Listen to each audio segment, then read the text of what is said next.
Halina't muli po nating pakinggan at panoorin ang mga video ng Mensahero ng Silangan. Dahil sa mga video pong ito, dito po natin masumpungan ang mga kasagutan sa atin pong mga matagal ng katanungan. Tara po, panoorin po natin.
Masayang bati mga Ophirians, hangad ng OHC na nasa mabuti kayong kalagayan habang pinapanood itong video. Binabati natin at tinatanggap ang mga nakapasok na sa Joshua Group. Maraming nagpahatid sa amin ng kanilang pagkabahala dahil sa doktrinang namamayagpag ngayon na hindi raw totoo na mayroong isinilang na Mesaya at ang buong New Testament daw ay kathang isip lamang. Matanong nga namin kayong mga proponent nitong doktrina na ito. Noong hindi pa kilala ang totoong pangalan ng tunay na Mesaya at ang namamayagpag ay ang Greek Messiah, bakit hindi kayo nag-iingay noon? Maluwang ninyong tinanggap at ngayong lumutang ang pangalan ng tunay na Mesaya ng mga Hebrew Shemites, bakit bigla kayong nag-iingay na walang Mesaya at hindi totoo ang New Testament? Kawawa naman ang inyong mga malilinlang. Sa videong ito, patutunayan ng OHC na mayroong Mesaya. Ibibilad namin ang inyong kasinungalingan. Bago tayo magpatuloy, nais muna naming ihatid ang isang masayang balita. Sa kasalukuyang ginagawa itong video, sinimula na po ang ground preparation para sa pagtatayuan ng unang house of prayer natin sa Cebu. Isusunod ang ibang chapters. Meron na rin po tayong 60 chapters worldwide at majority po niyan ay naririto sa Pilipinas.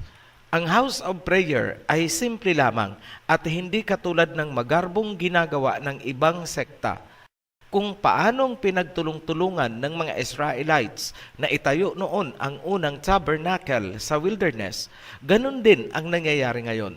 Bayanihan, sa lahat ng kapatiran na tumutulong na maitayo ang House of Prayer, sumainyo ang masaganang pagpapala ng Abayahawa.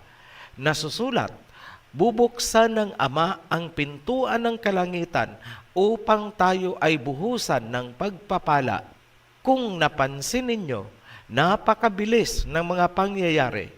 Barely 1 year pa lang po ang Ophirian Heritage Conservatory, pero makikita nyo agad ang bunga ng pagkakaisa ng mga tupa. Like a mustard seed, nagsimula sa ilang tao sa pangunguna ni Oferio na walang mukha. Ngayon, libo na ang sama-samang sumasamba sa tunay na Elohim. Ang Elohim na sinasamba ni na Abraham, Isaac at Jacob.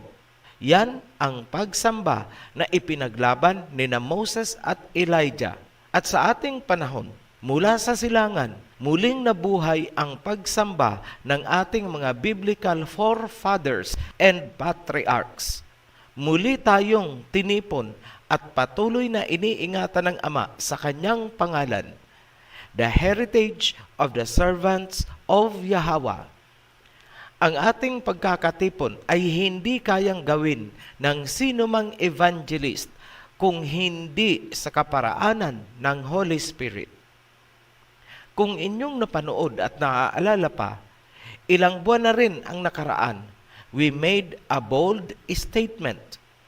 Idineklara namin sa publiko, hahakutin namin ang mga tupa ng Mesaya. No one can stop us. Ilalabas namin ang mga tao mula sa Babylonian religions. Biglang may nag-react agad. Hindi raw nila kami haharangan. Sino daw ba kami para harangan? Di nga. Hele-hele bago kere, pastor. Magpakatotoo nga kayo, mga brother, na takapagturo ng propetang naalug ang utak. Gaya ng sinabi namin, lalabas sa inyo ang mga tunay na tupa ng Mesaya. Behold, muli kayong kinukutya ng diwa ni Prophet Elijah.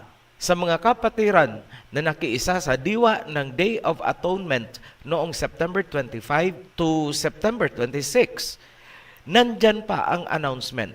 Hindi pa namin tinatanggal at wala kaming ginagalaw. Kung may nakikita man kayong remarks na edited, yan ay para itama ang mga typographical error gaya ng spelling. Ngunit, ang editing ay ginawa not later than September 26. Tingnan nyo ulit yung listahan ng ating mga hiningi sa Ama at tingnan ninyo kung paanong tinupad ng Ama ang ating mga kahilingan. Sa third prayer natin, September 25, 12 o'clock midnight, hiningi natin na maging matibay at matatag ang mga leader ng mga chapters sa buong mundo. Ano ang nangyari? Yes, lalong dumami ang chapters. Last census natin, almost 60 chapters na po tayo worldwide and still counting. Sa fourth prayer naman natin, September 26, 9 a.m., hiningi natin na bigkisin sa fraternal love ang mga tupa, magkapatawaran, magkaisa, buong mundo. Natupad ba? Yes. Nilukob ng kapayapaan at pagkakaisa ang kawan. Wala nang bangayan. Lahat nakafocus lang sa salita ng Mesaya. Seek ye first the kingdom, and all these things will be added unto you. We actually seek the kingship of Messiah Yahawashi. We recognized Him as our King. On the process of purification ng kawan, may mangilan-ngilan na na-disqualify. Bakit? Iba kasi ang kanilang goal, philosophy, at perception. Sinunod nila ang sarili nilang nais, salungat sa wisdom ng Ophirian Heritage Conservatory na naglabas sa kanila mula sa Babylonian religions. And where are they now? Ligaw na tupa. Noong nabalitaan ng mga sekta na may mga nawala sa OHC, tuwang-tuwa sila. Nagdiwang. Sorry kayo, bahagi po yun ng proseso para maging dalisay at mapayapa ang mga tupa sa loob ng kawan. Reality check. We are getting bigger, stronger, and united more than ever. Sa pang-anim na prayer, September 26, 3 p.m., hiningi natin kay Aba Yahweh na mapabilis ang pagising at paglalabas ng mga tupa mula sa mga Babylonian religions. Hiniling natin na magkaroon ng mas maraming volunteer workers. Behold, as in the days of Elijah, hindi kami ipinahiya ni Aba Yahweh. Sa loob lamang ng isang buwan, mahigit 1,500 ang pumila at kumakatok upang magpabautismo. Pumasok sa covenant at sumama na sa kawan. Hiniling naming dumami ang mga volunteers na may kakayahang gabayan ang kawan. Sinagot ng Aba Yahweh, nilisan ng 18 pastors ang mga Babylonian religions. Mula sa kanilang pagiging pastor ng Babylonia, sila ngayon ay mga servants of Elohim na. Iisa lang ang itinuturing nating pastol. Yan ay ang Messiah, the upcoming King Yahawashai. Dumami din ang volunteer workers sa Joshua Group. Tulong-tulong ang kawan. United in one covenant, one spirit, one flock, one shepherd, one heritage. Congratulations sa lahat. Shout out sa Joshua Group. Kaya sa muli, binatikos ulit ang ating bayanihan nitong mga pastors ng propetang naalugang utak. Very phenomenal ang mga pangyayari. Tanging ang kapangyarihan lamang ni Aba Yahawa at ng Messiah Yahawashai ang may kakayahang mag-mobilize ng ganyan karaming tao in a very short period of time. Nasusulat, "My sheep hear my voice, I know them, and they follow me." John chapter 10 verse 27. Naririnig ng aking mga tupa ang aking tinig. Kilala ko sila at sila'y susunod sa akin. Para sa inyong mga kumukutya, sa mga followers ng OHC teachings, dahil sumusunod sila na hindi nila nakita ang mukha ni Oferio. Hindi sila ang inyong kinukutya, kundi ang mismong salita ng Messiah. Nasusulat, John chapter 20, verse 29. Then Yahawashai told him, "Because you have seen me, you have believed. Blessed are those who have not seen and yet have believed." Pagkatapos, sinabi ni Yahawashai sa kanya, "Dahil nakita mo ako, kaya naniwala ka. Mapalad ang mga hindi nakakita, ngunit naniwala." Nauunawaan niyo ba ang sinabi ng Messiah? Blessed, mapalad ang mga hindi nakakita, ngunit naniwala. Alam niyo mga pastor, kung may dapat kayong kutyain, walang iba kundi ang inyong mga kamangmangan sa nasusulat. Ano ang ginagawa ng Holy Spirit na inyong tinatawag? Bakit ganyan kayo kamangmang? Ang mga inihayag ng OHC ay pawang salita ng Ama at ng Messiah. Walang halong libadura, walang halong pambubola.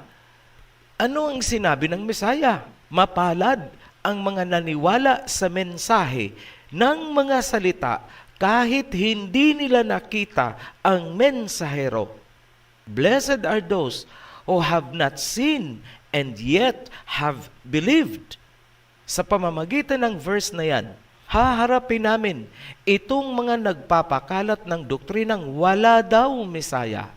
Hindi raw totoo ang Mesaya. Walang isinilang, namatay at muling nabuhay na Mesaya.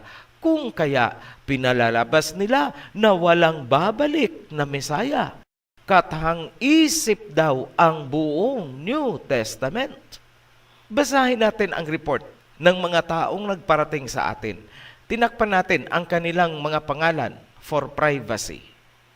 May tanong lang po ako. OHC, off topic po ito. May nabasa po ako na hindi daw po totoo ang Mesaya. Tanong ko lang po, totoo ba ito o mali?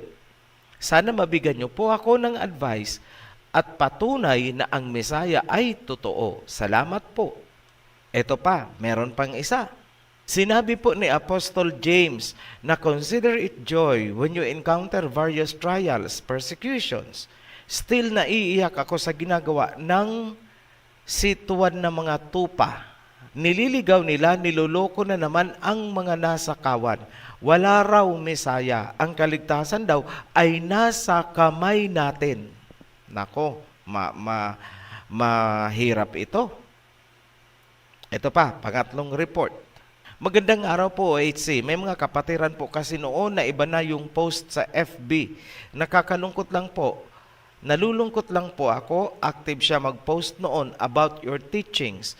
Pero ngayon, kinakalaban na mga turo niyo po. Sa comment kasi niya, ang naiintindihan ko, may panibago daw kayong sekta na itinayo. Tribe of Judah yata ang fina-follow niya. di din sila naniniwala na may Mesaya. Ang bottom line ng doktrina na inireport sa atin ay ito. Number 1, walang Mesaya na tagapagligtas. Therefore, ang kaligtasan ay nasa sariling kamay ng mga tao. My goodness. Mariing kinukundina ng OHC ang doktrinang yan dahil hindi lang ang kasulatan ng mga propeta ang kanilang niyurakan, kundi nilapastangan nila ang kingship ng Messiah Yahawashai. Sa mga nagpasimuno ng doktrinang ito, maghunos dili kayo, marami kayong hahatakin sa impyerno. Para sa inyong kaalaman, ang mga kasulatan na tinawag ninyong New Testament ay karugtong lamang ng Old Testament. It is one with the Old Testament. While it is true na maraming nakurap na translation ng New Testament, hindi yun dahilan upang ibasura ang buong kasulatan. Itatapon mo ba ang isang sakong palay dahil lamang sa ito'y nahaluan ng 5 kilong ipa? Ngayon, patutunayan namin sa inyo na totoong may Mesaya. Gagamit kami ng isang simpleng kwento bilang analogy para madali ninyong maunawaan ang aming ilalahad. Ilalapat natin along the way ang biblical context. Ihalintulad natin ang mundong ito sa isang asyenda. Tawagin nating Asyenda Elohim na pag-aari ng Aba Yahawa. Ang iba't ibang lahi ng tao ay mga tauhan sa loob ng asyenda. Ang original at unang katiwala na inilagay sa asyenda ay sina Adam and Eve. Direkta nilang nakakausap noon ang Elohim, yung may-ari ng asyenda. Sila sana at ang kanilang magiging henerasyon ang katiwala ng buong asyenda. Ngunit dahil nakinig sina Adam and Eve sa dyablo, ang henerasyon na nagmumula sa kanila ay nahaluan ng ibang lahi. Yan ang serpent seeds. Sa paglipas ng panahon, ang mga sumunod na henerasyon ay hindi na kumikilala sa Ama na nagmamay-ari ng asyenda. Sila ay namuhay na ayon sa sistema na iminulat sa kanila ng dyablo. Nagtayo na rin sila ng mga unyon-unyon, nagsagawa ng mga pag-aaklas, at kinakalaban ang mga patakaran ng Elohim na nagmamay-ari ng asyenda. Pinaghati-hatian na nila sa kanilang sarili ang asyenda at itinuring nilang hari ang kanilang mga sarili. Hindi nagustuhan ng may-ari ang kanilang ginagawa. Psalms chapter 2, verse 1 and 2. Why do the nations conspire and the peoples plot in vain? The kings of the earth rise up, and the rulers band together against Yahweh and against His anointed. Basahin natin sa Tagalog. Mga awit, Kapitulo 2, versikulo 1, 2, 3. Bakit nagsasabuatan ang mga bansa at sa walang kabuluhan ang mga bayan ay nagpaplano? Inihanda ng mga hari sa lupa ang kanilang sarili at ang mga pinuno ay nagsisangguni laban sa Elohim at sa kanyang binuhusan ng langis na nagsasabing, ang kanilang panggapos ay ating lagutin at itapon ang kanilang mga panali mula sa atin. Sa kabila ng mga pangyayari, ang may-ari ng asyenda ay pumili ng isang lahi ng mga katiwala, the chosen people. Yan ang lahi ni Jacob. Isaiah chapter 41, verse 8 hanggang 9. But you, Israel, my servant, Jacob, whom I have chosen, you, descendants of Abraham, my friend, I took you from the ends of the earth. From its farthest corners I called you. I said, you are my servant. I have chosen you and have not rejected you. Ngunit ang lahi ni Jacob, bagamat pinili, ay may pagkasuwail. Kung kaya't pinarusahan sila ng Elohim na nagmamay-ari ng asyenda. Ngunit hindi talaga tuluyang itinakwil. Kumbaga, tinuruan lang ng leksyon.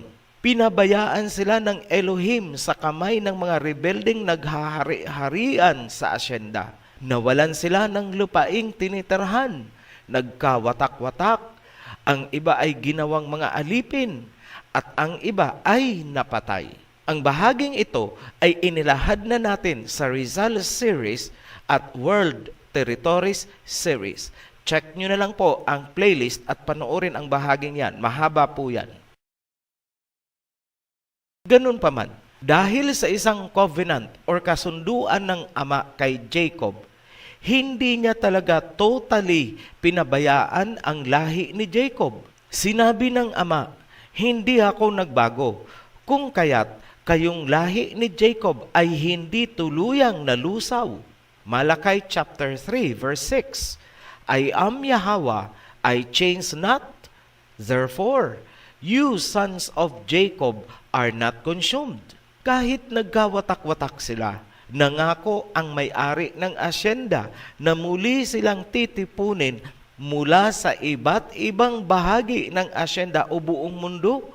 May mga instructions ang may-ari ng asyenda na ipinahatid sa mga piniling tauhan na tinatawag natin ngayong mga propeta. Kabilang doon si Prophet Ezekiel. Ano ang isinulat ni Prophet Ezekiel? Therefore say, this is what the sovereign Elohim says, I will gather you from the nations and bring you back from the countries where you have been scattered, and I will give you back the land of Israel again. Kaya't iyong sabihin, ganito ang sabi ng Elohim, aking titipunin kayo mula sa mga bansa at sa mga lupain na inyong pinangalatan at muli kong ibibigay sa inyo ang lupain ng Israel. Sinabi din ni Abba Yahweh na ililigtas niya tayo mula sa bansang silangan at bansang kanluran. Zechariah chapter 8 verse 7. Thus saith Yahweh of hosts, behold, I will save my people from the east country and from the west country. Nasaan ang Ophir, Philippines? East, perlas ng silangan. Naririto ang mga taong kumakapit sa tunay na pangalan ng Ama at ng Mesaya. Naririto ang mga taong yumayakap ngayon sa covenant ng Ama kay Jacob. Ipinaalam sa atin na ang asyenda ay ipinamana ng Ama sa kanyang anak at ito ang magiging hari ng asyenda o buong mundo.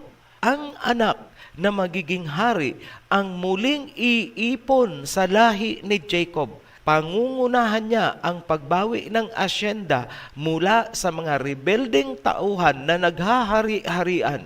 Ngayon, bilang pagpapatunay na mayroong Mesaya, naririto ang paglalahad ng katotohanan mula sa Ophirian Heritage Conservatory.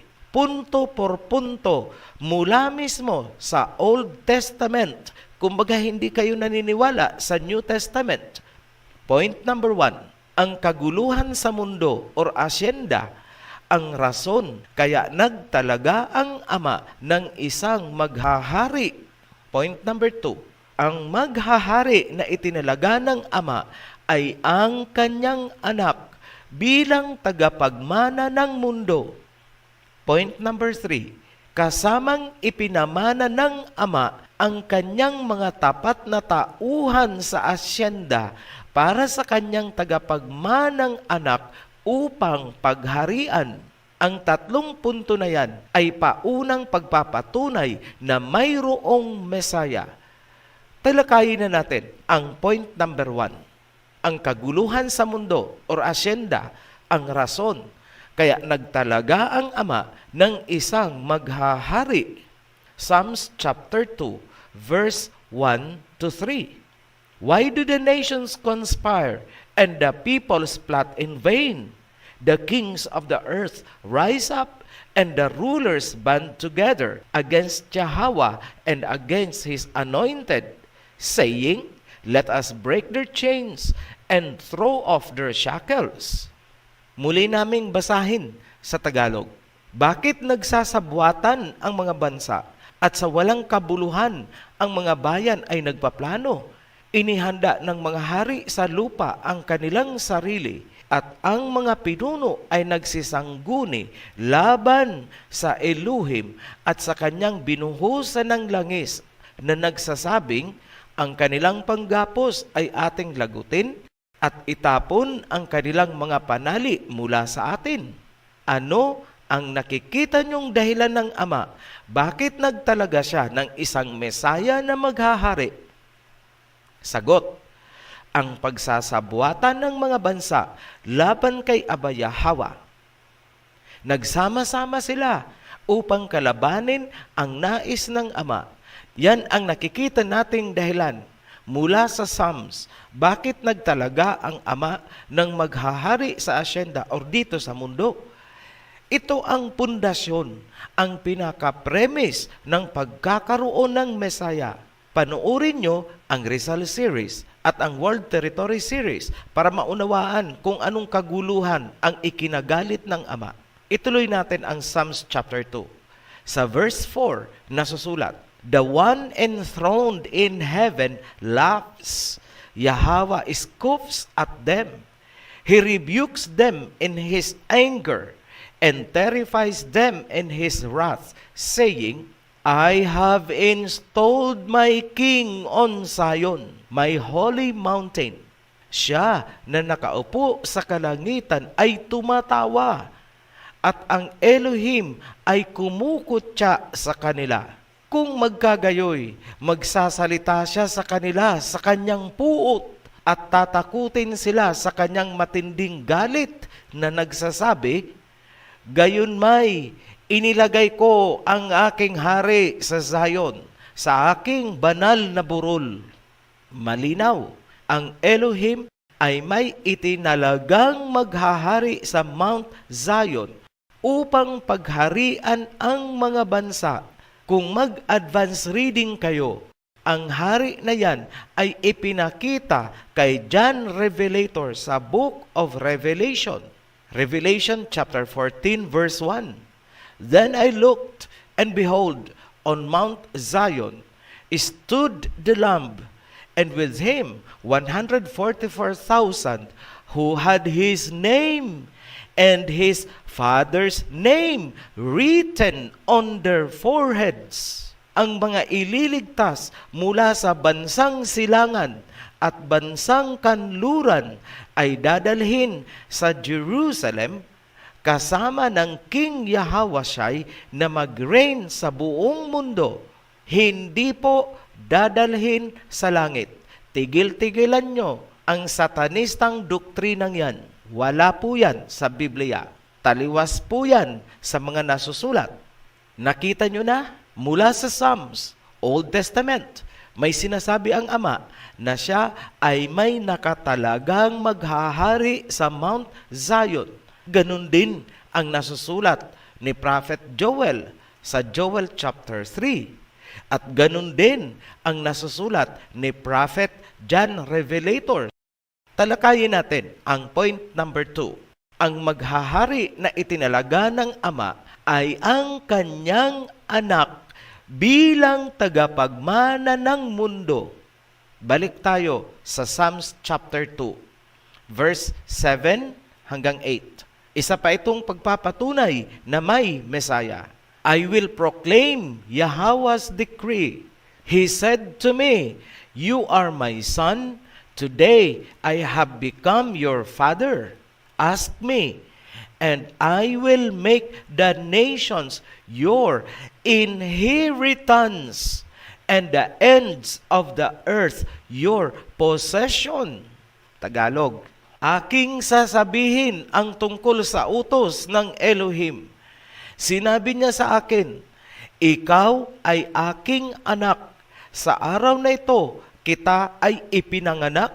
Humingi ka sa akin, at ang mga bansa ay gagawin kong mana mo, at ang mga dulo ng lupa ay magiging iyo. Sila'y iyong babaliin ng pamalong bakal, at dudurugin mo sila gaya ng banga. Ayan, matibay na patunay na ang ama ay may anak at ang anak na yon ang tagapagmana at ang tagapagmanang anak ang magiging hari ng mundo or ng buong asyenda. Ganun kasimple. Makikita sa verse ang ugnayan ng ama at ng anak. Ito ang salita ng anak. Aking ipoproklama ang sinabi sa akin ng aking ama na nakaupo sa trono ng kalangitan. Sinabi niya sa akin, ikaw ay aking anak. Sa araw na ito, kita ipinanganak. Malinaw ang verse. Sinabihan ng ama ang kanyang anak ng ganito, humiling ka sa akin, ipapamana ko sa iyo ang mga bansa, at ang dulo ng lupa ay magiging iyo. In short, ang mundong ito ay ipinamana ng ama sa kanyang anak. Dito nyo mauunawaan ang malalim na dahilan bakit nagkatawang tao ang anak bilang Mesaya. Pasubali, baka gawan nyo na naman ng doktrina na ang ama ay may pagkababae at ini-imagine ninyo ang ama na umiire na parang babae dahil sa salita niyang sa araw na ito kita'y ipinanganak. Ay Ginoo kayo, hindi nyo nauunawaan ang malalim na naturalisa ng Elohim, kaya huwag nyong gagawa ng kamangmangang doktrina makapagtayo lang ng sekta. Point number 3. Kasamang ibinigay ng ama ang kanyang mga tapat na tauhan sa asyenda na paghaharian ng kanyang tagapagmanang anak. Maliban sa nasusulat sa Psalms chapter 2, pinatunayan din yan ng kasulatan ni Prophet Joel na ang lahi ni Jacob Israel ay kasamang ipinamana ng ama sa kanyang anak. Joel chapter 3 verse 2, I will also gather all nations and will bring them down in the valley of Jehoshaphat and will plead with them there for my people and for my heritage Israel, whom they have scattered among the nations and parted my land. Maliwanag, sinabi ni Prophet Joel na iipunin ng Mesaya ang mga bansa para sa kapakanan ng kanyang minanang heritage, may Israel. Ang Israel ay ang lahi ni Jacob. Yan ang mga tauhan ng kanyang ama na ipinamana sa kanya. Lupain at tauhan, asyenda at mga tauhan, kingdom and servants, yan ang heritage. Ang karugtong ng sinulat ni Prophet Joel ay sinalita din ng Mesaya noong siya ay nasa katawang tao na. Nasusulat, John chapter 10 verse 27 hanggang 29. My sheep listen to my voice. I know them and they follow me. My Father who has given them to me is greater than all. No one can snatch them out of my Father's hand.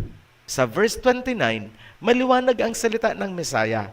Ibinigay sila sa akin ng aking ama. Hindi ba't nagtutugma ang Old and New Testament? Parehong nagpapatunay na mayroong Mesaya. Ngayon, patutunayan natin na ang anak ay pumunta sa kanyang asyenda, bumaba dito sa mundo, nagkatawang pisikal na tao upang humalubilo sa kanyang mga tauhan sa asyenda. May nasusulat ba sa Old Testament na ang anak ay bababa upang puntahan ang kanyang minanang asyenda at mga tauhan mula sa ama? Yes, meron. At bago siya bumaba dito, nag-warning or nagbigay ng babala ang ama sa mga bansa at mga hari. Sinabihan ng ama ang mga bansa na tanggapin nyo ang anak para hindi ito magalit. Dahil kapag ang anak ay nagalit, lulusawin niya ang mga bansa na hindi tatanggap sa kanya. Psalms chapter 2 pa rin tayo, verse 10 onwards. Therefore, you kings, be wise, be warned. You rulers of the earth, Serve Yahweh with fear and celebrate His rule with trembling. Pakinggan yung mabuti ang verse 12. Kiss His Son, or He will be angry, and your way will lead to your destruction. For His wrath can flare up in a moment. Blessed are all who take refuge in Him. Basahin ko sa Tagalog para maunawaan nyo. Kaya't ngayon, o mga hari, kayo'y magpakapantas. O mga pinuno ng lupa, kayo'y magsihanda.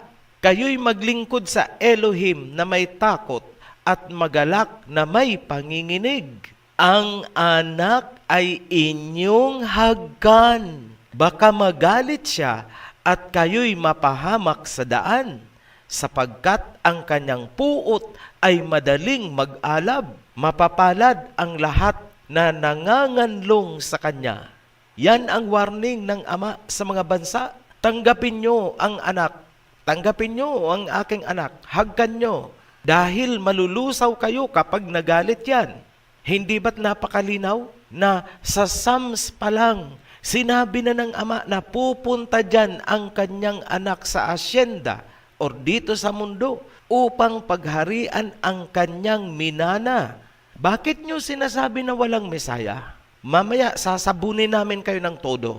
Dahil sobrang pagyurak sa authority ni King Yahawashi, ang doktrinang inilalason nyo sa mga tauhan ng asyenda. Maliban sa isinulat sa Psalms, inilarawan din ni Prophet Isaiah kung ano ang kahihinatnan ng anak kapag ito ay nagkatawang tao at pumunta sa asyenda. Lahat ng sinabi ni Prophet Isaiah ay nangyari at nagkatotoo. Ito ang pinakamatibay na pagpapatunay na may Mesaya. Isaiah chapter 52 verse 14 to 15. See, my servant will act wisely. He will be raised and lifted up and highly exalted, just as there were many who were appalled at him. His appearance was so disfigured beyond that of any human being, and his form marred beyond human likeness. Sa verse 13, ang Mesaya ay tinawag na servant. Bakit servant? Sapagkat sinusunod niya lamang ang nais ng Ama noong itinalaga siya na pagharian ang mundo dahil sa kaguluhang nangyayari dito. Sabi ng Ama sa Psalms, maglalagay siya ng hari sa Mount Zion bilang pagsunod sa utos ng Ama. Kaya inilarawan ang Mesaya bilang servant ng Ama. Ganyan lang po kasimple intindihin yan. Huwag ding kalibutan ang babala ng Ama sa mga bansa. Kiss the Son. Hagkan nyo ang aking anak. Kung hindi, mawawasa kayo. Sa kabila ng babala ng Ama, ano ang ginawa ng mga bansa? Ano ang sinapit ng kanyang anak na inutusan niyang pumunta sa asyenda? Ano ang ginawa sa kanya ng mga rebeldeng naghahari-harian sa asyenda na kanyang minana mula sa kanyang ama? Tinanggap ba siya? Hinagkan ba siya? Ano ang sinabi ni Prophet Isaiah?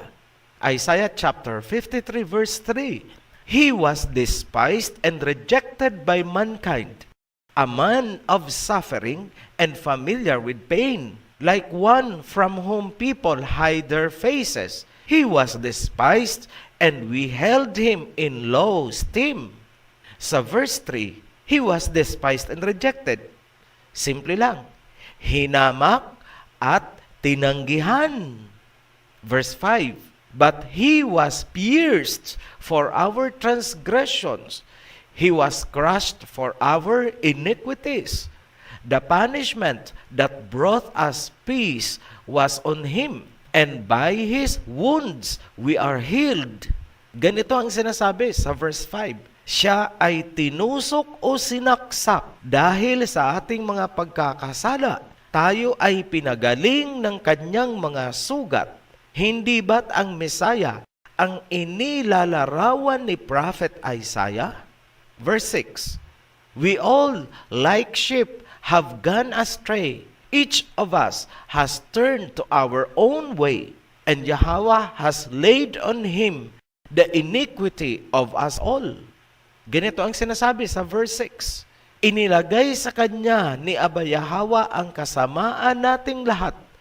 Hindi ba't yan ang isang napakalinaw na patunay na mayroong Mesaya na pumunta? Ito pa, verse 7. He was oppressed and afflicted, yet he did not open his mouth. He was led like a lamb to the slaughter, and as a sheep before its shearers is silent, so he did not open his mouth. Ganito lang kasimple ang sinasabi ng verse 7. He was led like a lamb to the slaughter. Siya ay parang isang tupa na inihatid sa katayan. Hindi ba't ang Mesaya ang tinutukoy? Verse 8, by oppression and judgment he was taken away. Yet, who of his generation protested? For he was cut off from the land of the living. For the transgression of my people, he was punished. Ganito kasimple ang sinasabi ng verse 8. Siya ay tinagpa sa lupain ng mga buhay. Ibig sabihin, pinatay siya. Hindi ba't ang Mesaya ang tinutukoy? Verse 11, after he has suffered, he will see the light of life and be satisfied. By his knowledge, my righteous servant will justify many, and he will bear their iniquities. Pagkatapos ng kanyang paghihirap, makikita niyang muli ang ilaw ng buhay. Ibig sabihin, siya ay muling mabubuhay. Resurrection. Diba? Ang Mesaya ang tinutukoy. Verse 12. Ito, napakahalaga nito.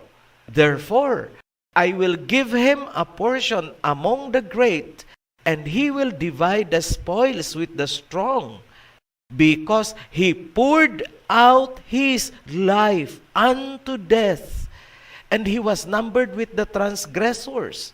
For he bore the sin of many, and made intercession for the transgressors. Ibinuhos niya ang kanyang buhay hanggang sa kamatayan, sapagkat pinasan niya ang kasalanan ng marami at gumawa ng pamamagitan para sa mga nagkasala. Ayan, ang napakadetalyadong paglalarawan ni Prophet Isaiah na kanyang isinulat bago pa man isilang ang Mesaya ay 100% na pagpapatunay na totoo ang Mesaya dahil ang lahat ng sinulat niya ay nagkatotoo at nangyari sa Mesaya na nasusulat din sa New Testament na inyong sinisipa. Ngayon, kung ipagpipilitan nyo pa rin ang inyong katuruan na walang Mesaya, pasensya na. Pero ang sarili nyong aksyon ang nagpapakilala kung sino kayo. Mga anti-Mesaya, mga kampon ni Satanas na naghahari-harian ngayon dito sa mundo. Sa mga critics, magpakasaya na kayo dahil maiksing panahon na lang ang natitira sa inyo. Muli kaming nagpapasalamat sa mga patuloy na naninindigan sa katotohanan. Tibayan nyo ang inyong pananampalataya dahil nagngangalit na ang mga kampon ng serpent seeds. Sa mga new subscribers, welcome to the channel. Sa lahat ng believers, be blessed. Shalom. Maraming salamat po sa inyong pakikinig at panonood ng video ito.